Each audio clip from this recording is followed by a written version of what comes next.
Whitney, and Paul in commitment to one another.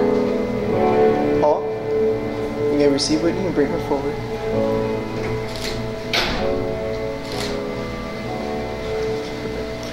You may be seated, thank you. Now, commitment to one another is a uniting of two people, two hearts, onto one common path. It is that very path that you'll be sharing with each other. And that's what later on the unity candle will represent. Your two lives now becoming one and the same. Now, along that path that you two will share, there's a few things that I would hope stick with you. It would be to have the ability from the heart to listen to one another, what they have to offer, what makes them feel whole and part of this relationship. And secondly, learn what it takes to help them fulfill each and every desire they may have, dreams, goals that they have with you as well. And Paul, I would hope that Whitney's happiness will be more important than your own. And the same for you, Whitney, that Paul's happiness will be more important than yours. And with that in mind, your hearts will be in a good place. And your lives together will be everything that you want it to be. So Paul, I'll ask you first, by your presence here today, do you take Whitney in commitment to be with her, to love, honor, cherish, and support her always, being true and faithful to her? Do you take her in commitment? I do. Whitney, I'll ask you the same. By your presence here today, alongside Paul, do you take him in commitment and promising to love, honor, cherish, and support him, allowing nothing or no one to come between the both of you? Do you take him in commitment? I do. Experience. I have your book here, please. If I could have you turn and face each other, take each other's hands. Now, looking into each other's eyes, you will see the very reason why you are here today, proving that there is no one more important than who stands before you. Now, there's a saying I'd like to leave with you, and it says in part, I love you, not only for who you are, but for what you are helping to make of me. I love you for taking your hand into my heaped up heart and passing over those weak or frivolous things you can't help but see there, but drawing out all of the good, the beautiful, and radiant things that dwell within me. Now I know not every day will be just as wonderful as today, but it's in those days that if you could look back on everything that brought you to this very moment, you can handle anything life will throw at you. So Paul, I understand you have your own vows you'd like to express at this time. Can I go first? Oh, I'm sorry, Whitney. If you can go first, yeah.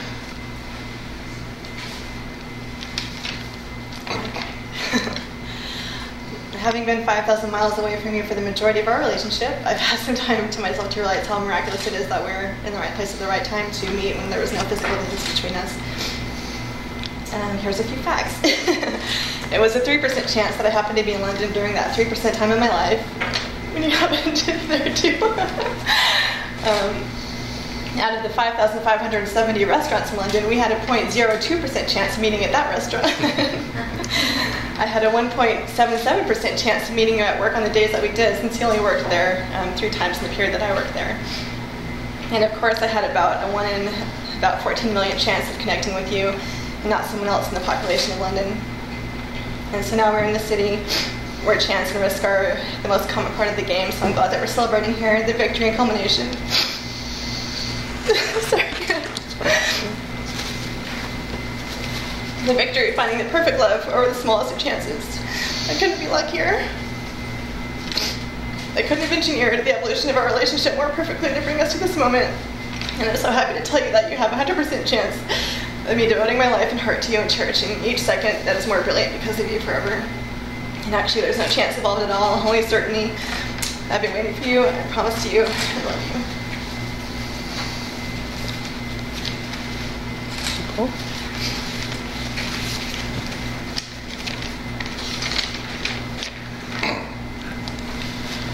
Whitney, I want to tell you a story.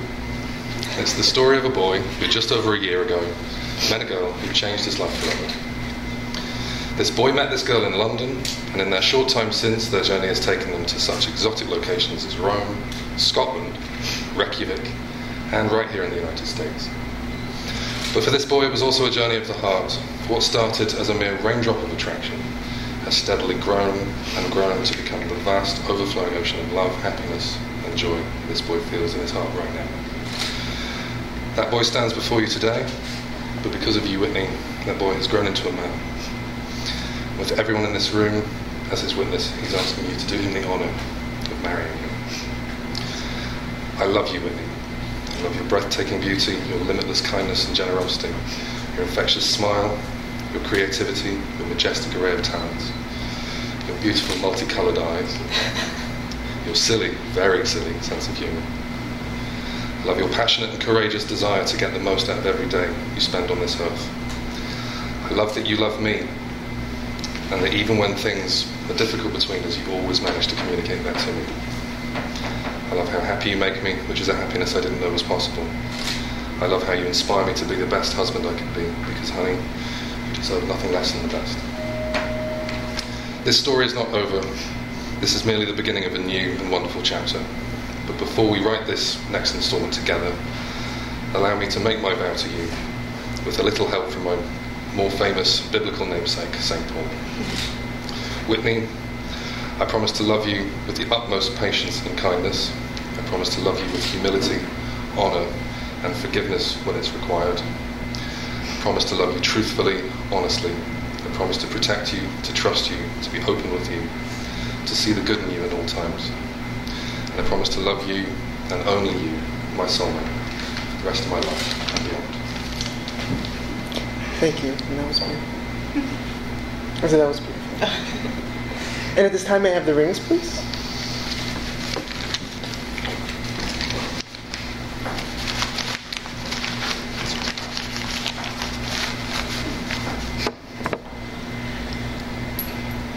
Now these rings will seal the commitment. They are symbols and tokens of the love and devotion that you just expressed to one another. And my hope is that every day in wearing these rings, may it remind you that exact promise and pledge that you made each and every day. And it be renewing itself. And through your friends and family, the beauty will shine through you both. And the two of you will be a wonderful example to all. Taking a ring first, if you could place it upon her ring finger and repeat after me. With this ring, I seal my promise. I seal my promise. To remain faithful and loving. To remain faithful and loving. And I feel so honored. And I feel so honored. To be here with you. To be here with you. Okay. Place it upon his ring finger, if you could please repeat after me.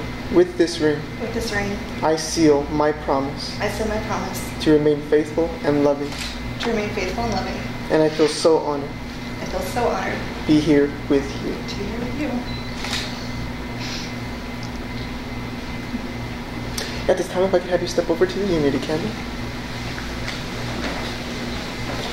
And the two of you had your own separate path to this very moment. Both of your individual lives. Those individual experiences is what made you the woman that you are here today, Whitney. The same to you, Paul. Made you the man that you are here, standing alongside each other. Now the uniting of your two individual tapers and lighting the center candle will be creating a new life together in commitment. At this time, if I could have you take a hold of your individual taper and light the center candle at the same time.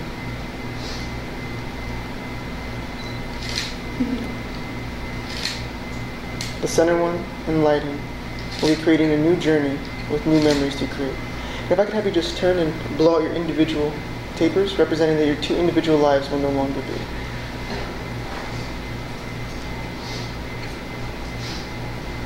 I'll invite you back to the podium.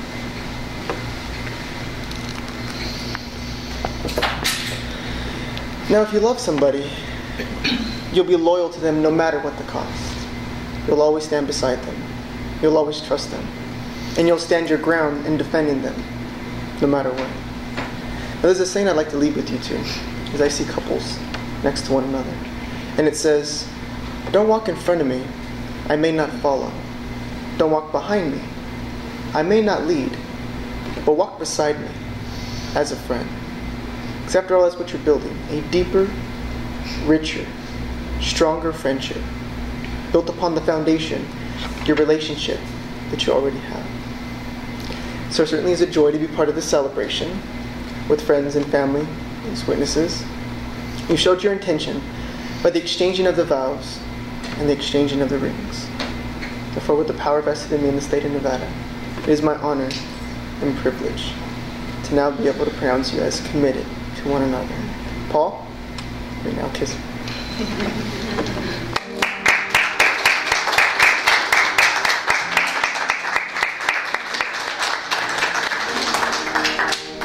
Ladies and gentlemen, Paul and Whitley, committed to one another. Congratulations.